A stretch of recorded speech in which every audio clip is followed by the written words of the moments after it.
Le Petit Prince est le livre français le plus lu au monde.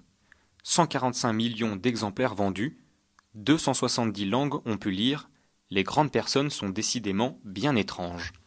Olympe Paco s'est attardé quelques minutes sur ce personnage que l'on connaît au moins de vue.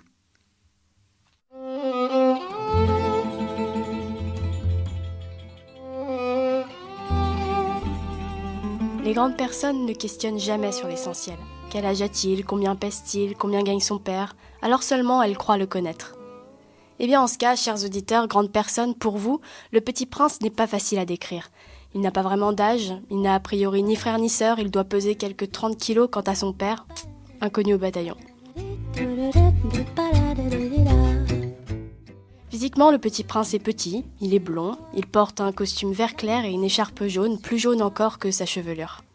Sa carte d'identité ne ressemble pas à la vôtre non plus, elle n'est pas délivrée par le commissariat le plus proche. Et non, le Petit Prince ne vient même pas de la même planète. Il vient d'un minuscule astéroïde, l'astéroïde B612. Mais un jour, le Petit Prince part à l'aventure. Il multiplie les rencontres et les enseignements. Un roi, un buveur, un businessman ou encore un géographe, ils lui apportent tous quelque chose. Une leçon de vie. Le genre de leçon que l'on a tous appris en grandissant et oublié aussi sec, une fois que le contrôle est passé, une fois que la vie c'est compliqué. Le Petit Prince a vite fait le tour de chaque astéroïde. Ils sont à peine plus grands que des maisons. La preuve en avançant petit à petit. Et en quelques heures, le Petit Prince a pu voir le soleil se coucher 43 fois. Ah bah d'ailleurs, 43, c'est l'année de son arrivée sur Terre, 1943. À son arrivée, il rencontre un serpent, mince comme un doigt, qui lui propose de l'aider à abréger ses souffrances. Mais le Petit Prince continue son périple, il découvre la terre et surtout, il rencontre celui qui deviendra son meilleur ami. C'est un renard. Oui, j'ai bien dit un renard, mais attention, c'est un renard apprivoisé. Le Petit Prince retourne finalement dans le désert, c'est là qu'il rencontre l'homme, l'aviateur échoué, celui à qui il racontera ses aventures et tous les enseignements qu'il a pu retenir. Après 1 an de vagabondage, le Petit Prince est épuisé par toutes ces leçons et il ne sait pas comment rentrer chez lui. Alors, il retourne voir le serpent pour lui demander de l'aide. Aujourd'hui, le Petit Prince vit encore dans l'esprit de ceux qui l'ont lu, ceux qui veulent s'en souvenir, ceux qui ont encore une petite part d'innocence.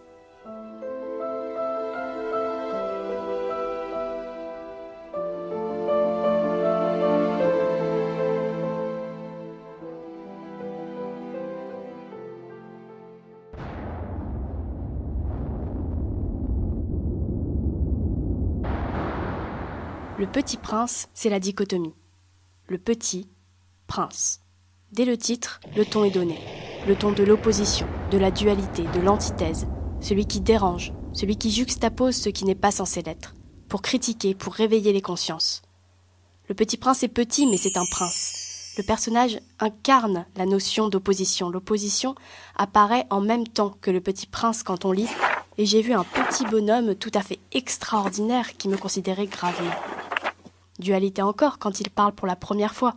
Il n'est qu'un enfant, mais il parle au petit comme au grand quand il dit « S'il vous plaît, dessine-moi un mouton ».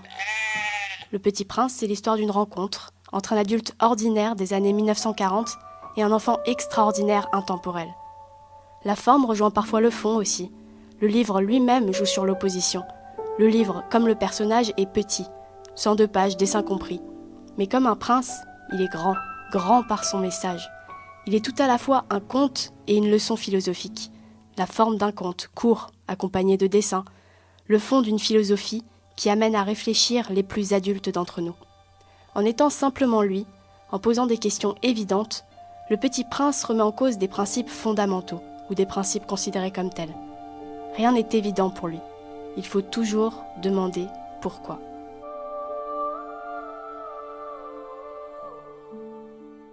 Moi, le personnage du Petit Prince, c'est un personnage très curieux, qui pose beaucoup de questions. C'est un petit prince, alors un enfant innocent mais à la fois et aussi curieux, qui n'a pas peur de découvrir autre chose. Je pense qu'il parle pas moins aux enfants, bien au contraire. Je pense qu'il est amené à rencontrer des gens très différents, un peu comme le sont peut-être les enfants d'aujourd'hui. Moi je pense qu'il est bien plus moderne qu'il l'a été auparavant. Non. Je pense que ça fait toujours rêver, qu'on soit des petits ou des grands. Ouais. Le Petit Prince, c'est le personnage qui rêve quand on fait le monde. Il est très à la mode, le Saint-Exupéry et le Petit Prince. C'est très à la mode en ce moment de reprendre des choses qui ont marché pour en faire des films ou quoi. Et après, oui, forcément, ça se perd un peu dans le processus, surtout quand... Je pense que la force du Petit Prince, c'est vraiment dans les mots, dans la manière dont c'est écrit. Et du coup, je suis pas sûre qu'en film, ça rende exactement le même message, quoi.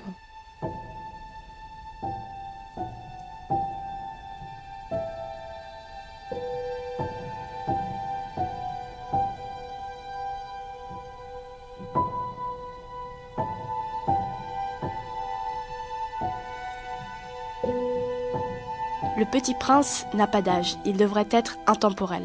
De vrai, car le temps passe et il est parfois mis au goût du jour, quitte à trahir l'esprit du livre. Ce gamin, qui ne comprend pas l'intérêt du businessman pour l'argent, se retrouve sur les billets de 50 francs.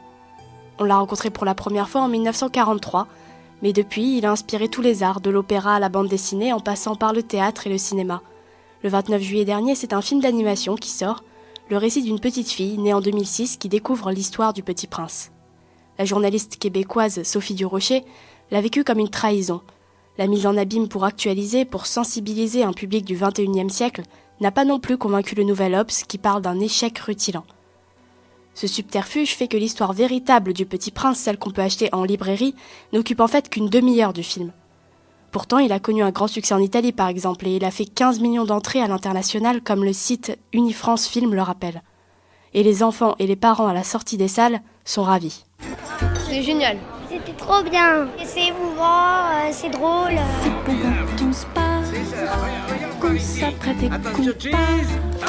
C'était formidable, c'est vraiment très très bon. C'est un chef-d'œuvre. Et voilà. J'ai adoré. J'ai trouvé ça magnifique. C'est cool et il est pour tous les âges. Ça va plaire à toutes les générations. Sans savoir où on va. L'amitié, c'est l'amour. C'est le sens de la vie, je trouve. Et si beau, si bas. Le Petit Prince n'a pas d'âge, il devrait être intemporel, mais encore une fois, il faut croire qu'il n'est pas suffisamment au goût du jour. L'acteur Jean Rochefort a fait une vidéo en janvier racontant l'histoire en utilisant le langage des jeunes.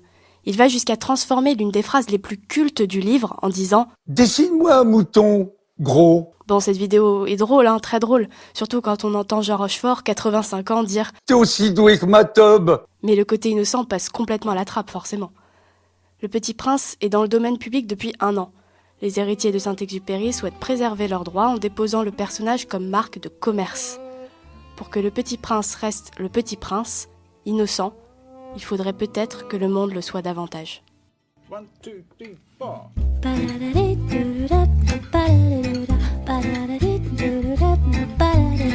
4.